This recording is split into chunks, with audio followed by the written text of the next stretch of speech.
Breaking చూస్తున్నాం. Bengaluru rave party కేసులో సినీ నటి హేమ అరెస్ట్ అయింది. గత నెలలో బెంగళూరులోని ఓ ఫామ్ హౌస్ లో జరిగిన పార్టీపై పోలీసులు విచారణ చేపట్టారు. 2 సార్లు నోటీసులు ఇవ్వగా విచారణకు హేమ హాజరు కాలేదు. తాజాగా మరోసారి నోటీసులు ఇచ్చి విచారణ అనంతరం ఆమెను అరెస్ట్ చేశారు. ఇక అనేకల్లోని 4వ అదనపు సివిల్ జేఎంఎఫ్సి కోర్టు ముందు హాజరుపరిచారు.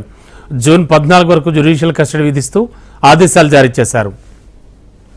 బెంగళూరు శివార్లో నిర్వహించిన రేవ్ పార్టీలో పలువురు తెలుగు టీవీ నటీనటులు మోడళ్లు పట్టుబడ్డారు. పార్టీలో పలు రకాల డ్రగ్స్ వినియోగించినట్లు పోలీసులు గుర్తించారు. దీంతో పార్టీకి హాజరైన వారిని విచారణకు హాజరు కావాలని సీసీబీ పోలీసులు నోటీసులు జారీ చేశారు. అయితే వైరల్ ఫీవర్ వచ్చిందని విచారణకు హాజరు కాలేనని హేమ బెంగళూరు పోలీసులకు లేఖ రాశారు.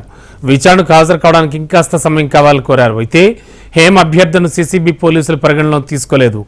విచారణకు గైర్హాజరైన హేమకు కొత్తగా నోటీసులు పంపారు.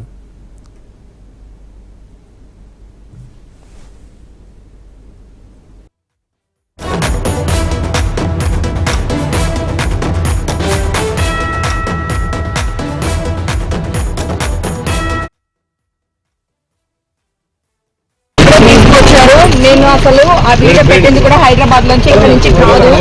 ఓకే, వాళ్ళు చూడండి ఎలా తీసుకెళ్తున్నారు.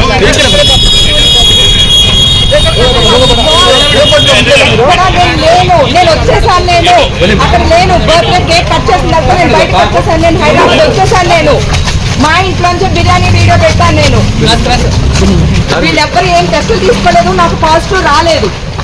ఇప్పుడే తీసుకున్నారు వీళ్ళు. ಮುಖ ಕಿಡ್ಬೇಡಿ ಬಿಂದೆ ಬಂದ್ರಿ